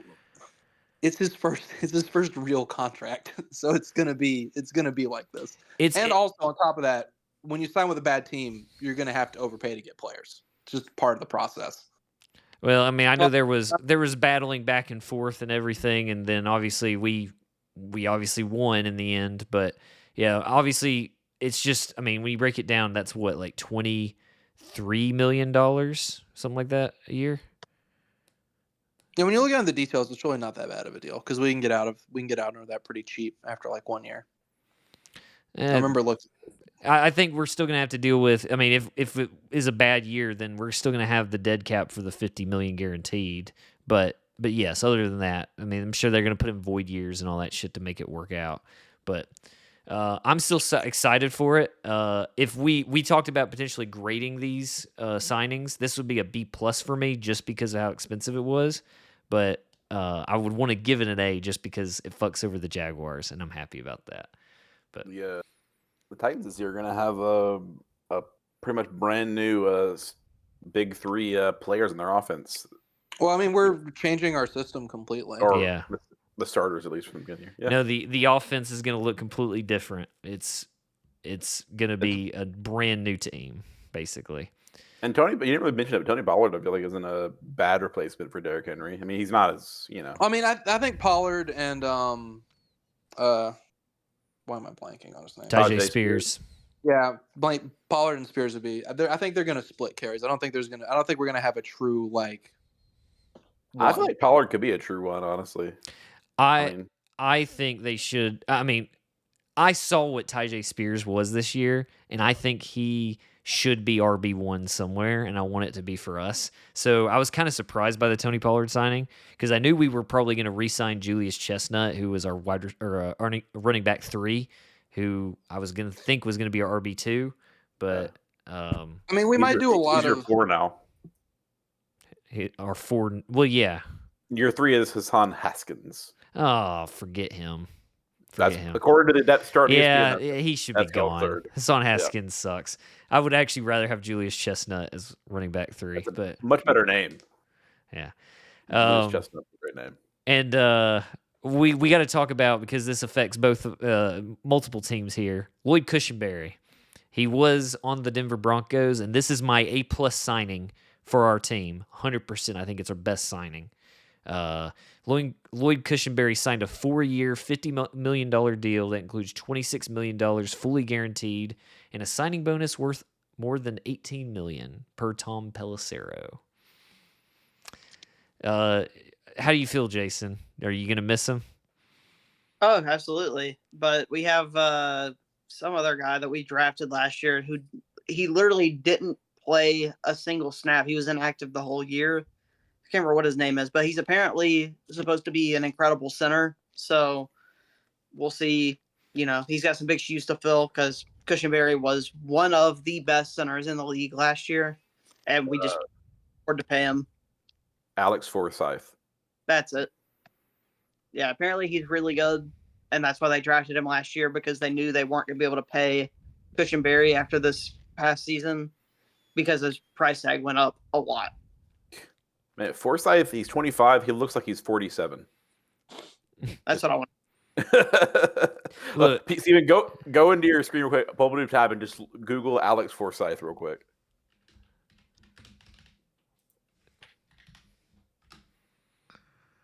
Yeah, look at that. Right there, that first switch picture. to the monitor. Oh my God. Yeah, he's 25 years old. Yikes. Hey, if he's a good player, no judgment Yeah, I'm about here. to say, yeah. But yeah, I mean, that's good that y'all got somebody else lined up. And for God's sakes, we had to figure something out for our team because our offensive line stunk last year. So, okay. QB1 of the Broncos sitting there on the depth chart. Old Jarrett Stidham. Hey. All right. And we'll whole new corners for us too. Yeah. Obviously we got to talk about L'Jarius Sneed. Big trade with the Chiefs for a 2025 third-round pick and swapping 7th-round picks. Honestly, we won the trade, in my opinion, 100% on that one. I'm kind of surprised that the Chiefs let him go for third-round pick next year because we did not have one to give them for this year. I think the Chiefs were in a position where they couldn't pay him, and there wasn't any leverage on their part, so they had to get something for him. And also, I mean, he wanted a deal, so that's another thing to factor in too, because not everybody. A lot of teams could trade for him, sure, but not a lot of teams could give him the contract that we're giving him because of cap space. No, I'm super excited. Like, I was super excited for Calvin Ridley, and I was super excited for this trade because I really thought Calvin Ridley was going to re-sign with the Jags, division rival, and I thought L'Jarius Sneed was going to be traded to the Colts. I know they were in conversations with the Chiefs about L'Jarius Sneed, so still two guys that were going to potentially go to division rivals makes it even sweeter. So pretty happy about this one. And then y'all know I was excited about Nick Folk because I totally missed the news about Calvin Ridley and was super excited about Nick Folk's signing when we were all talking in Discord about it. But long snapper Morgan Cox coming back. Fantastic player though, for real. Yeah. Like, we're not just joking this time. Like, he is awesome. So I'm very happy Morgan Cox is back. We love special teams here. Huh? We love special teams here. Yeah, big special teams fans. Look at this back-to-back podcast teams. Yep. Now we've got the Denver Broncos. And then we wait for another hour to see the Seahawks. Jason? It's taking so long. It's fine.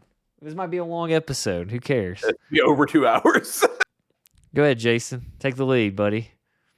I mean, most of our stuff is just re-signing players like Michael Burton, Will Jordan Humphrey, Adam Troutman, all re-signs. Justin Stranad, also a re-sign. PJ Locke, also a re-sign. Will Lutz, also a re-sign. We signed Malcolm Roach. Don't know who that is. Never heard of him before this season. What a name. And then we signed, who's that? Cody Barton. I think he's like just a rotation guy. He's not going to be a starter. Brandon Jones might be a starter depending on how our safeties do because we don't have Justin Simmons anymore. Go ahead, Ryan. I have your depth chart pulled up, so I'm letting you know how it's laying out according to the depth chart. Malcolm Roach is going to be your backup nose tackle. Cody Barton is actually your starting right interior linebacker. And Brandon Jones is your starting free safety. And PJ Locke is your backup strong safety. Okay. I don't know anything about Brandon Jones. I don't know anything about Cody Barton, and I don't know anything about Malcolm Roach. So, and then that offensive tackle, don't know who that is either. Well, you're in kind of a weird year. This is about to be a really weird year for y'all, figuring out how to deal with all that dead cap money and stuff. Go ahead, sorry, Jason. No, we're going 2-15 this year. Jason, that Matt Pert guy, he's your new third string right tackle. Yes. Hey, it's only a 1-year deal, so it's fine.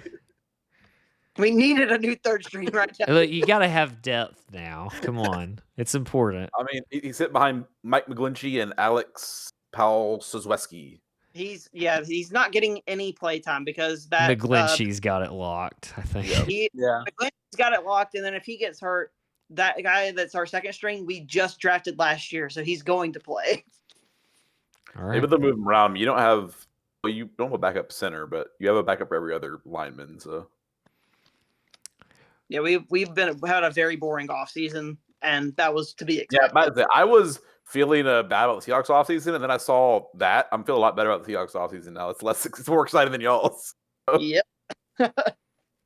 All right, we'll start speeding up the process here because of time. So Chiefs, let's just talk about Marquise Brown and Chris Jones. I think that's good. We'll talk about just them. look at these guys going Super Bowl next year. What, Tyler? Don't forget about the punt god. Oh yeah. Well, that's an interesting one because he's been out of the league for a while because of the allegations against him. Matt Ariza.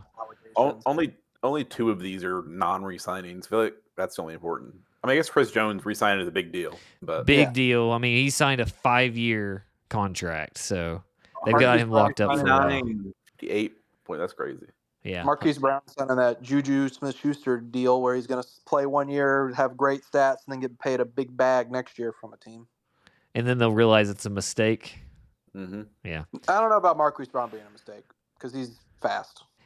I just think his situation at the Cardinals hasn't been good, so it makes sense for him to go somewhere else. And then, the Chris Jones 5-year, $158.75 million contract is just crazy. $101 million of it's guaranteed money. So obviously, we know Chris Jones had that situation with holding out for a little bit at the beginning of the season, and clearly it's worked out in his favor here. So Just imagine They- what percent of the cap for the Chiefs is Patrick Mahomes and Chris Jones? it's Yeah. probably a lot. Interestingly enough, Hollywood Brown isn't going to be their starting receiver. They're putting Rashee Rice at wide receiver 1. I mean, I think he Coincidence, should be wide receiver Yeah. 1. He's awesome. He is So. great. All right, let's move on to the Raiders, I guess. Hold on, real quick. Last, Kadarius Toney is no longer a starting wide receiver. Hey, Justin Watson is a wide receiver 3. Kadarius Toney is wide receiver 4 now. And honestly, I'm would be shocked if they didn't cut him at some point. The Chiefs have 12 wide receivers on their current roster. well, this is before the. I know it's before Cut the down cut anyway. and everything. But like, damn, they literally have filled up the depth as many slots in the depth chart as there can be on this screen. We saw what their wide receiver room was like this last year, and they're like, we got to fix that so that we can three-peat. So Man, Jacob Copeland, the Chiefs WR12 is going to do great this year. I'm I excited can feel to see him. it.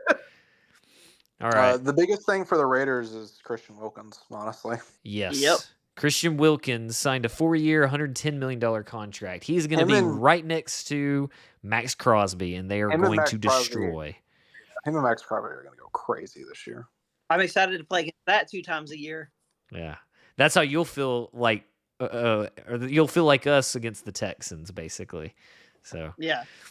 It's very interesting. After seeing how bad he was, the Raiders picked up Alexander Mattison after he was just not that great with the Vikings this year. And then Gardner Minshew as well. So as we brought up earlier, Gardner Minshew is now a Raider for 2 years, 2-year deal. They're not starting either of them though. Their starting running back this season apparently is Zamir White.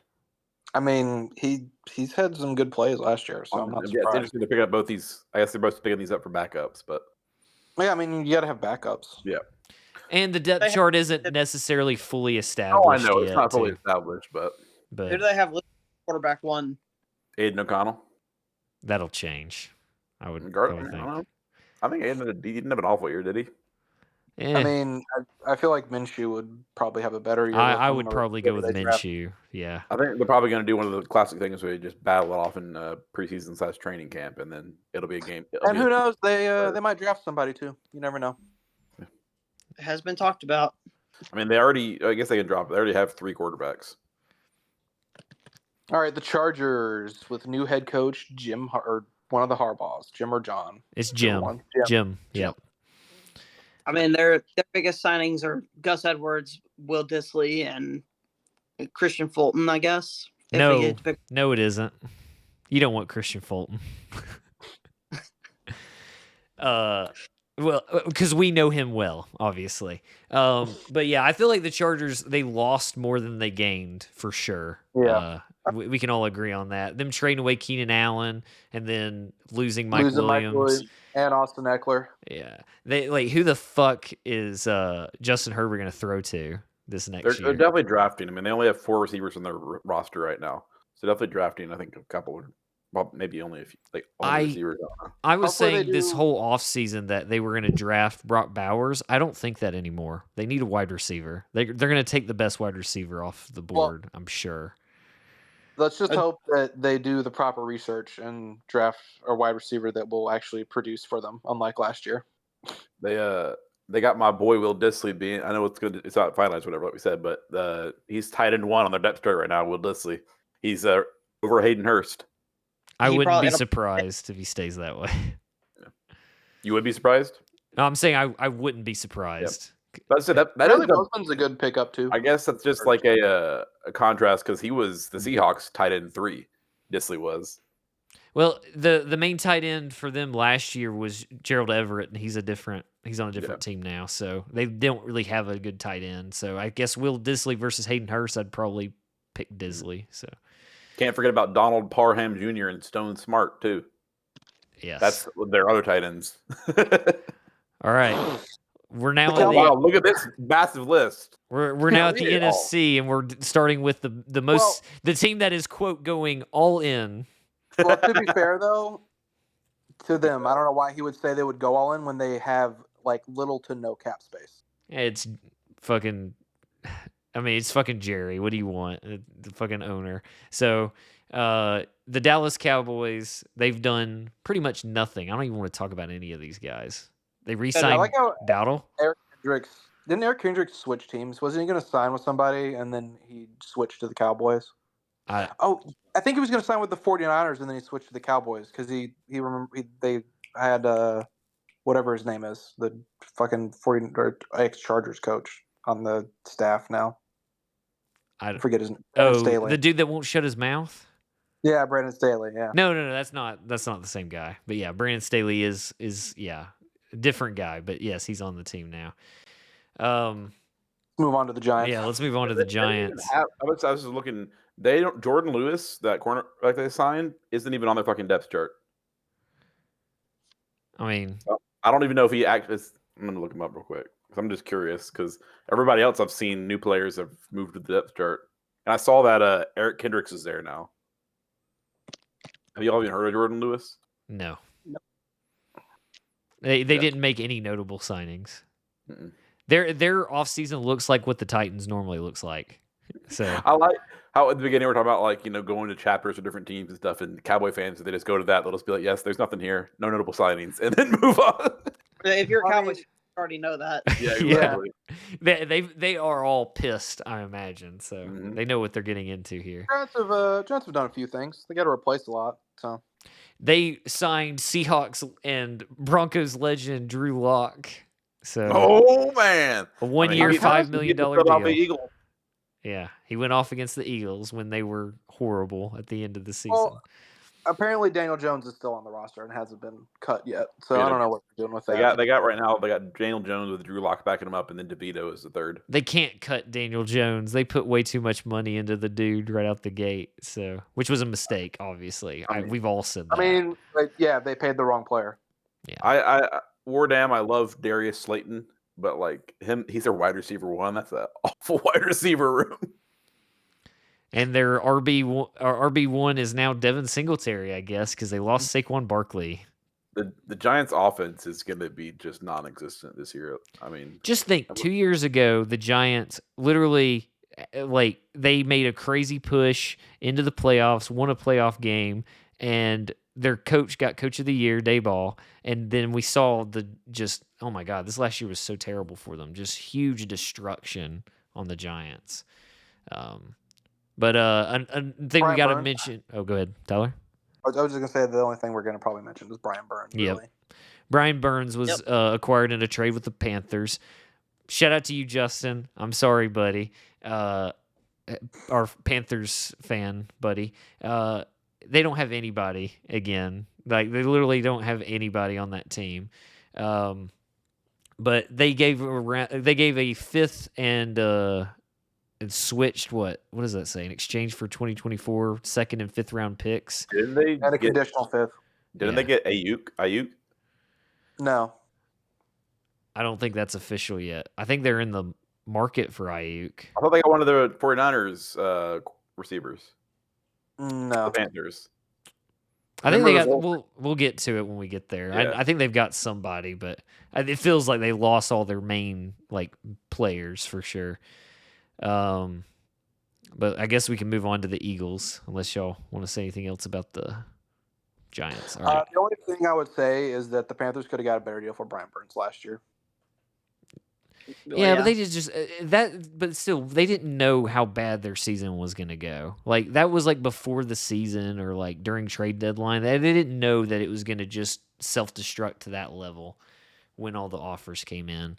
I know a lot of people talked about that, they missed out, but I feel like that's still not looking at the whole picture. This is a team that's going all in. What team is this? The Eagles. Okay. This is a team that's going all in. I mean, we got to talk about Saquon Barkley. We already kind of mentioned that they have Kenny Pickett now because Kenny Pickett wanted to leave the Steelers after the Russell Wilson trade, or not trade, just pick up, I guess. But Saquon Barkley is a big deal because he's going to a division rival, and if I was a Giants fan, I would be so fucking pissed. I mean, I get it they're for mad, the money, but they're mad at the wrong person. They're mad at Saquon for leaving when they should be mad at the Giants for not paying him instead of Daniel Jones. Yeah. Yep. There's no reason to be mad at Saquon Barkley for going to a contender that paid him that much money. All right. Anybody else y'all want to mention on here? C.J. Gardner-Johnson. It's a good pickup. Yes. I believe we were in the market for him as well. It didn't work out for us. GJ is now signed a 3-year deal worth up to $33 million. And then Bryce Huff. Yeah. Yep. 3-year, $51.1 million contract. And re-signed Dickerson too. Good moves overall for the Eagles. I don't know where they have this cap space, but they're good moves. After the destruction of the Eagles last year, I just don't know what to expect this year. I just don't trust them as a team at all because they should not have just fallen apart like they did, but they did anyway. Now the Commanders. More than likely won't be able to do the tush push as well this year. No Kelsey. So, yep, no Kelsey. It's gonna be weird seeing Mariota wear 0. Is Marcus Mariota wearing 0 at the Commanders? Yeah, that's weird. You guys playing anyway. I mean, now the quarterback room is him and Jake Fromm right now. So yeah, but they're drafting somebody. Oh, yeah, they're drafting a quarterback. He signed a 1-year, $6 million contract worth up to $10 million with incentives, which I'm sure is playtime. He's going to be the bridge guy. Yeah, but they did sign Eckler, and as I said, one of my reasons that I have Chargers as high as I do on my rankings is because of the players that I like on that team. None of them are there anymore. I lost my faith in Eckler anyway because of fantasy football, but now he's on the fucking Commanders, and that's the grossest thing I've ever seen. I think the weirdest signing on here is Zach Ertz. Yeah. Zach Ertz signed a 1-year deal. Wants to win the Super Bowl, and that's his chance. The Washington Commanders. Jake Fromm's going to lead them. I don't think so. Let's scroll down to see the rest of the signings. From the ashes. From the ashes, Washington Commanders. Let's get that on a shirt. In the NFC Championship, when it's they're the home team because they're the 1 seed. Holy shit! Stadium will crumble. How do they get anybody to actually go here to the Commanders? They got Bobby Wagner. Yeah, no. That's also gross.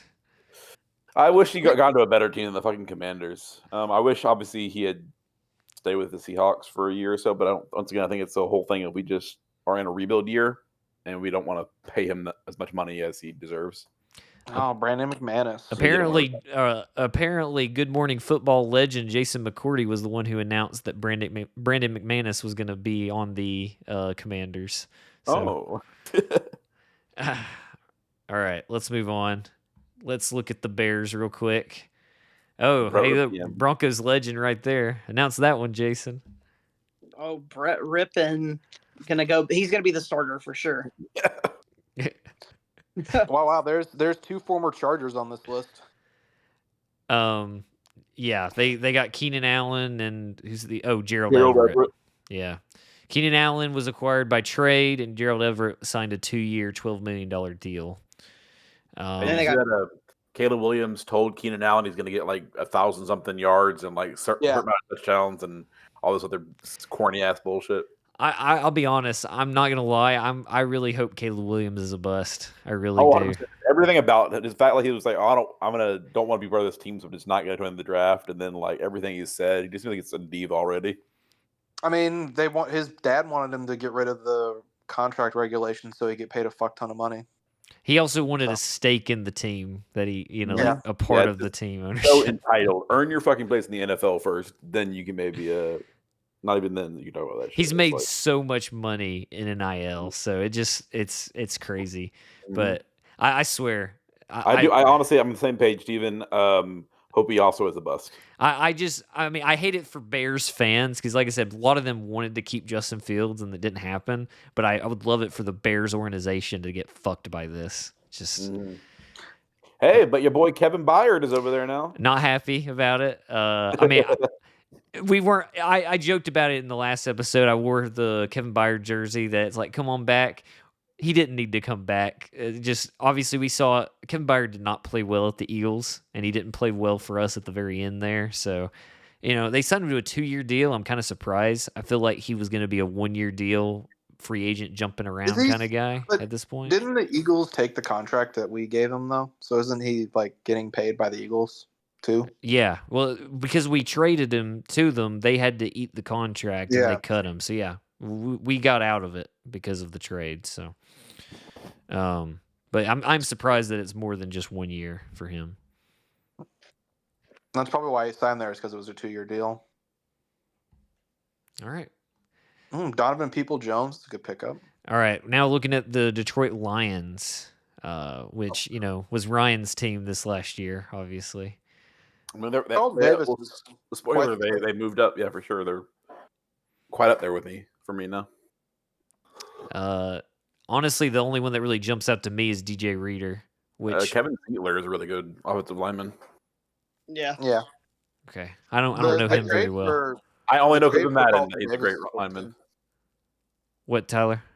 The trade that they got with the Buccaneers for Carlton Davis is pretty good too. Isn't Carlton Davis an Auburn player? He either is. Pretty sure he was. Carlton Davis.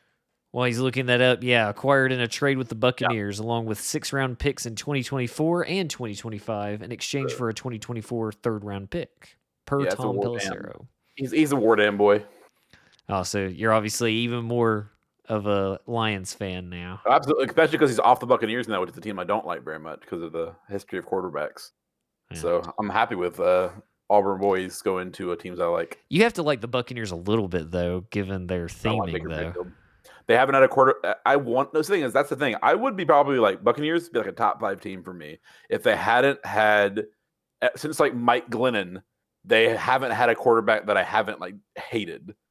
Fucking hated Jameis Winston, hated Tom Brady, hate Baker Mayfield. Like there hasn't been a quarterback that they've had that I've liked since. I didn't even like Mike Glennon, but just he was just you're indifferent to him. Yes, basically. Exactly. Yeah. Well, the other big thing, of course, is the defensive lineman DJ Reader signed a 2-year deal worth up to $27.25 million with $9 million guaranteed. He's my cousin. They are going to miss CJ Gardner-Johnson a lot, though. Lions are going to miss a lot. I think they have to draft somebody for the secondary. I mean, we know they did sign some quarterbacks here. I don't really know them very well, but it seems like we've talked about it that their secondary wasn't good enough. I think if they can clean up their secondary, then they can be Super Bowl contenders for sure. They got real close. They got closer than I thought they would in the playoffs. So another podcast team coming up. Yeah, who's not here though? Matthew's team, the Green Bay Packers. Very weird offseason so far for them. Not moves that I was expecting. They did re-sign A.J. Dillon, but they picked up Josh Jacobs. I didn't see that one coming. 4-year, $48 million deal, $12.5 million signing bonus, and a total of $14.8 million in year 1. So, what did y'all think about the Josh Jacobs move? Were y'all surprised by that? I think everybody was. I don't think anybody thought they were going to get rid of Aaron Jones, and it looked like they were going to get rid of A.J. Dillon too, but I mean, it looked like it was going to be Aaron Jones and Josh Jacobs, 1 and 2. It just had to be a money thing, I guess, at this point, because I would definitely. Josh Jacobs has been good, but I would have probably wanted to keep Aaron Jones if it was me. But y'all got and Xavier.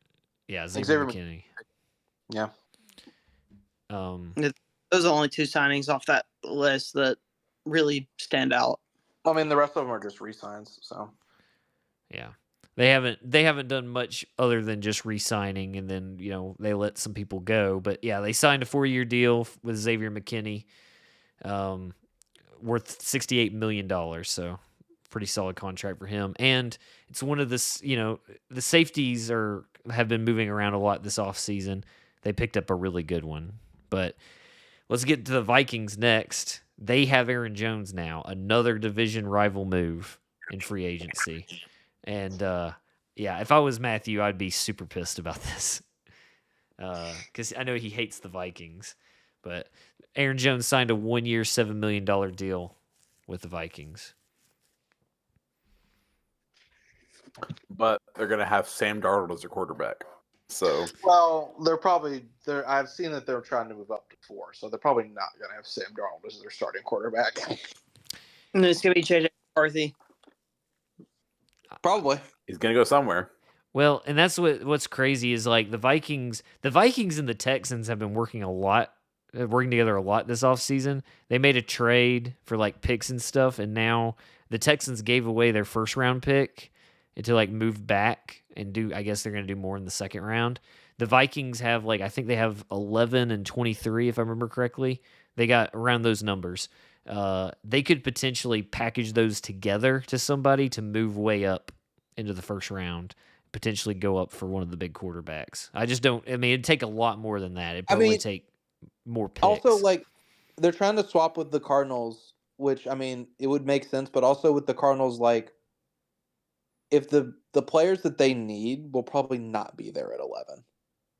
No, they would have to trade back with the Vikings and then trade up with somebody else. Because, all the mocks have them taking receivers, and, at some point after this quarterback run, the receiver run will probably start. Yeah. I just feel bad for Justin Jefferson because now he has, unless they figure something out with one of these, he's either going to have a rookie throwing to him or he's going to have Sam Darnold throwing him the ball. And I'm afraid to take Justin Jefferson in fantasy football now because of this. Hey, Sam Darnold was good for that half a season in Carolina. Once people started talking about him, they talk about him, he starts playing well, and then they talk about him too much, and then he sucks again. That's the cycle of Sam Darnold. Looking at all these, you don't need to talk about any of these guys. They've got quite a few signings, mostly in defense. Oh, Shaquille Griffin. He was an old Seahawk. Yeah, cornerback Shaquille Griffin's on there. He was our starter back in the day, but I think he's probably pretty old now. He was the guy whose twin was missing a hand. Gotcha. If y'all remember the twins who were in the NFL. You should definitely talk about John Parker Romo. Never heard of that kicker before. You're about to. He's breaking every record this year. 77-yard field goal. Bet on it. Bet on it, everybody. You heard it here first. Okay, NFC South. We're starting with the Falcons. Kirk Cousins is now a Falcon, and I think the Falcons have made some incredible moves this offseason. Yeah, they got Kadarius Hodge. Yes. They signed Kirk Cousins, Ray McLeod, Darnell Mooney, Rondale Moore with the trade. They made a lot of moves. They absolutely won that trade for Rondale Moore. Yes. I have no idea why the Cardinals would let Rondale Moore go for Desmond Ritter. Is an elite quarterback. We got to see firsthand how great Desmond Ritter was, and he got benched for Taylor Heineke in the Titans game. So I stand by what I said last season, all throughout the season. Desmond Ritter was the worst starting quarterback last season, from the starting at the beginning of the year. I think the Falcons will be really good this year. I think Kirk Cousins needed a better defense, and I think he's going to have a better defense here at the Falcons. He's going to have a great offense. And then I think he'll have a great offense if they use the players correctly. So you know what's kind of funny is actually Kadarius Hodge is above Ray McLeod on the depth chart. Ray McLeod's probably still listed as a special teamer, though, right? He's like what we talked about, the guy we talked about earlier. He's the returner. Yeah, and that's exactly what he did at the 49ers. He's a fifth string receiver. Yeah, he'll be good in that role. All right, the Panthers, weird trade. Deontay Johnson. That's one we couldn't think of. That's who they have now. Yes, I thought there was something that I guess was it a fake rumor that they got one of the 49ers? I just I think think they it's were in the something- talks. Yeah, I there think was- it's something they're working on. I don't think it's something. Because I remember there was like an article, and I commented. I was like, I hope you said something like, you hope they do well, Tyler, and I was like, well, I hope they don't. And then there was a whole debate because it was like the 49ers and Panthers trading. But obviously, that's But Deontay Johnson is now a Panther, acquired from the Pittsburgh Steelers with a 2024 7th-round pick. And I guess the Steelers also got Dante Jackson out of it, and a 2024 6th-round pick. But I mean, they're making some moves. The one thing I'm not seeing on here is offensive lineman moves, and I think that's what the Panthers need to do. Because holy shit, yeah, there's not a single offensive lineman on here. Oh, there's the guards. Never mind, I forgot the 2 guards. There's also the tackle as well. I can't read. Never mind. Forget anything I said. There's 3 Well, linemen on here. well, that tackle will be a backup. The guards are going to be starters. It looks like the tackle is going to be a backup. I mean, with that money, I hope they're starters. Oh my God. Robert Hunt, 5-year, $100 million deal. Damian Lewis, 4-year, $53 million deal. Yeah, that's steep. The name I noticed on there is Josie Jewell. He's a former Bronco. Yeah, 3-year deal worth $22.75 million. That includes $7 million signing bonus and $10 million fully guaranteed. Very good. He'll be good for him. He's really good. All right. Speeding through again because we need to get out of here soon. It hasn't been as long as y'all think, I don't think. But New Orleans Saints, the big one that I see here is that they signed Chase Young, but he has injury concerns that I didn't know about. Because y'all know I was interested in us signing him. Yeah, isn't he getting neck surgery? Yes, he's getting some sort of neck surgery during the off season that could potentially affect him during the season. So Saints have him for a 1-year, $13 million deal. I believe all of it is guaranteed. So if he doesn't play, they got fucked, basically. But I'll Willie Gay and Tyrann Mathieu on there too. go ahead. That's an interesting little fun fact about the Saints. They have 2 fullbacks on their roster. Really? Mm-hmm. They have that Adam Prentice they re-signed, and they got a guy named Xander Horvath. Yeah. People still using fullbacks. Hmm. Do you have anything you wanted to say about Willie Gay? It's Willie Gay of them to sign him. I'm surprised Demario Davis didn't retire. He's fucking 35 years old. And he signed a 2-year deal. Yeah. A new 2-year deal. So they got him for 2 more years. Good for him. Still getting to play. He got a decent amount he got 74 solo tackles this past season and 6.5 sacks. I mean, it's not awful. But so I think it's going to be either the Falcons or the Buccaneers winning the division this next year. Because looking at the Buccaneers, they re-signed Baker Mayfield to a 3-year extension. And they also re-signed Mike Evans. So they still have a great combo there. Yeah. I mean, all the Bucs really did was just re-sign their star players, and they picked up a few pieces, but nothing like crazy. They got Jordan Whitehead from the Bills, right? He was on the Bills, right? I think that was the safety they had to let go, or they didn't. Well, they just didn't re-sign. Yeah. Yeah. I mean, it doesn't say they traded for him, so it was just a signing. And then they did use the franchise tag on Antoine Winfield Jr., which was no surprise to anyone because they knew they were going to work out a deal with Baker Mayfield and Mike Evans. So, anybody else? Moving on? Nope. All right. We're at the NFC West. I think this is the final one. Final division. I think the Seahawks are going to be the last team as well. I think they are. Hey, of course saving the best for last. Of course. All you mean right. the least exciting offseason? We got the Cowboys, but well, let's talk about the Cardinals. As we mentioned earlier, they now have Desmond Ridder. I guess he's probably QB2 behind Kyler Murray, I would assume. Yeah. But they also signed DJ Dallas, another division rival move, because, of course, he was on the Seahawks, and now he's a Cardinal. That's kind of gross. Former Titan Chris Moore. Oh, my God. I didn't know that they signed Chris Moore. I'm kind of sad about losing Chris Moore, if I'm being honest. He was solid. I got Chris Moore as their wide receiver 3. A lot of And- line help. Behind Michael Need that Wilson and Greg Dortch. I mean, I'm not surprised. Chris Moore was he was lower on our depth chart too, but it just seemed like whenever we used him, it was like for like a 50-yard gain. He had like 25 yards average per reception or something, just because he didn't get a lot of them. But whenever he did, it was big plays. But going back to DJ Dallas, I obviously especially went to the division rival, but he's just a special teams player really. He's not like a starting running back or anything. He was y'all's like RB3 probably, and then I looked at the Cardinals RB4. Yeah. So he's gonna probably be their special teams guy if anything. That's what his specialty is. So Former Titan specialty. Sean Murphy Bunting. Hold on, there's another Aaron Brewer. That's a safety. Oh, long snapper. Look at that. Yeah. No, long snapper. That's long snapper. Wow. A long safety. I saw the S. I thought safety. I don't know why. It should be a new position. I have the long safety. I'm just a taller safety. I had a stroke. It's fine. But yeah, I did not know that there Reach was. over and grab the balls. All right, but they also signed Sean Murphy Bunting, who was our probably our cornerback 1 for the Titans this last year.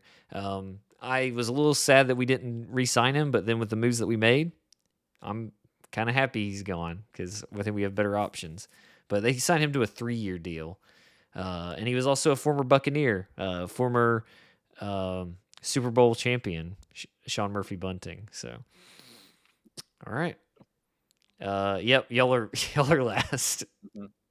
Because it's in alphabetical order. Yeah. Let's look at the Rams. They signed Jimmy Garoppolo, to a 1-year deal. I think the biggest thing on here, even though it's just re-signings, but the biggest thing on here to mention is just Aaron Donald retiring. Yes. Yeah. That's not even a show on here, but I bet you're very happy about that, Ryan. No Aaron Donald anymore. I'm so fucking happy. Now all I got to deal with is what's his fucking the 49ers. Name? Yeah, what's his? I can't remember his name. Bosa. I can't remember. I'm the most hated player in the NFL, Nick Bosa, and also didn't the Cardinals just get a defensive tackle for somebody? Maybe not. I don't think they had anybody that notable, did they? No. Yeah. They got defensive tackle Justin Jones. They got Nichols Tonga. And Tonga. Tonga's gonna be the new Aaron Donald. Oh, Colby Parkinson. He was a Seahawk, wasn't he? Yeah. Now he's a Ram, so he's also division rival movement. There's not just a ton of them this year. I swear, it just seems like more than usual. I'm actually curious if he's the let's see. Oh no, they got him as tight end 2. But to say that'd be kind of funny if he was tight end 1 as well. That means all 3 of our tight ends are now starting tight ends this season. But who is their tight end 1? Higbee. Oh yeah, Higbee makes sense. All right. Cameron Curl's a good pickup from the Patriots. And a safety. Most people haven't been able to get decent safeties in this offseason because the ones that have moved around have been picked up instantly, basically. Yeah. So we got one. All right, 49ers. They picked up Joshua Dobbs, the Pastronaut from last year. He was great for those 4 games, and then he didn't do anything again, and then got benched. But that's it's more help on the D line. Leonard Floyd and Gross Matos. Yeah, it looks like they mostly focused on defense here. They picked up 2 quarterbacks, a wide receiver, 2 offensive linemen, but then a bunch of defensive players here. Can we just talk about how annoying it must have been for Demetrius Flanagan Fowles to write his name in elementary school? It's a lot. It's a lot of things to write down. Imagine what his signature on the paper looked like. It's just that long. They're just like, we're just going to give you another piece of paper and you just put it on here and we'll staple it to the contract. All right. Let's end on a good note here with the Seattle Seahawks. Good note. I don't know, but it's a great note. I mean, I love the Seahawks, obviously. We're definitely, like I said earlier, we're going for kind of a rebuild year. Like we're making moves for the future. Signed a couple of just 1-year veterans just, I guess, not be super bad this year or something. I don't know, but nothing. You got Leonard Williams for a big deal. Yeah. Let me re-signed him. So yeah, I'm very happy about him because we acquired him in a trade last year. Yeah, obviously the big ones, Leonard Williams got re-signed. Noah Fant got re-signed. Quarterback of the future, Sam Yeah, Howell. we got Jerome. Our linebacker room is now Jerome Baker and Tyrell Dodson. Jerome Baker was a great signing. So. Yeah, and everybody likes Tyrell Dodson too. I've heard good things about him.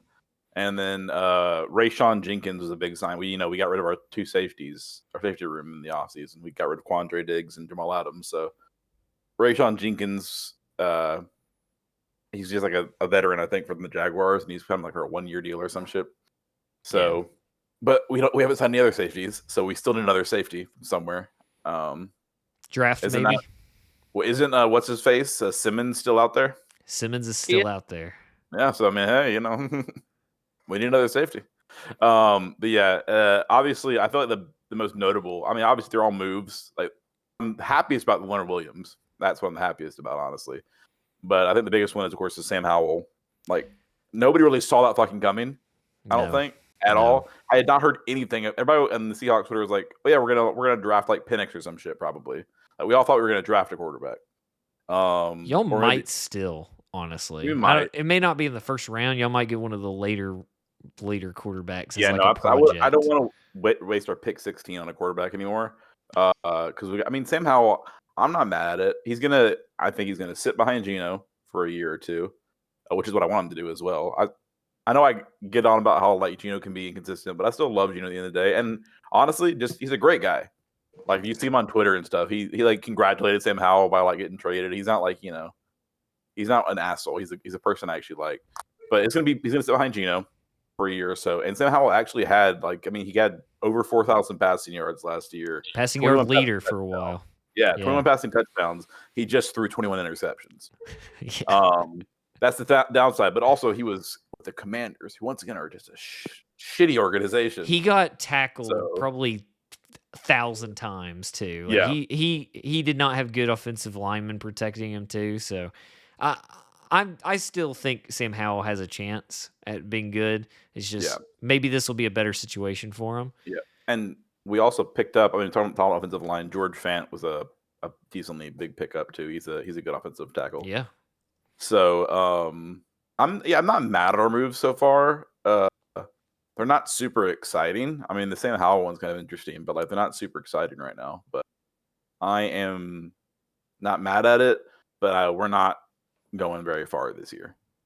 It's like we might make the playoffs. I don't even know if we will or not. I mean, we still have a good team. We didn't lose. Our offense is still good. Our offense is still like the exact same as it was last year. It's our defense. We lost quite a few it's going to look pretty much completely different, except for our like cornerback room. Do have a defensive-minded coach though, so maybe that'll work out. Who knows? Well, I guess our D line's the same. So our D line and our cornerback room are the same, but linebacker room completely different. Safety room going to be completely different. So we'll see how that stacks up. And we have kicker or anything? Nope.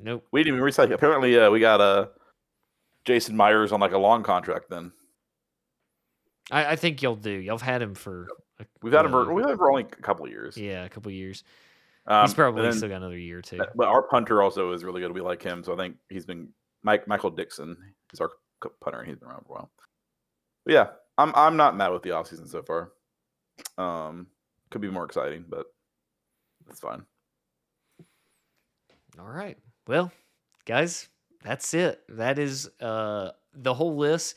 If you're watching this video, I'll try to remember to leave a link to this this NFL website that just basically gives the updated version of all the signings if you want to check it out. Keep up with your favorite team. Like I said, if you watch this and you want to quickly jump back to the part where we talk about your team, unless it's the Dallas Cowboys, then you won't get anything. Then just click on the chapter and go back to your team and watch that part again. Do we have anything else to talk about? Are we good? No, we're good. All right. Good. Ryan, take us out, buddy. Thanks, everybody, for tuning in to Always Out of Market podcast, NFL edition. like, subscribe, tell your friends about us, tell your enemies about us. Just tell everybody about us.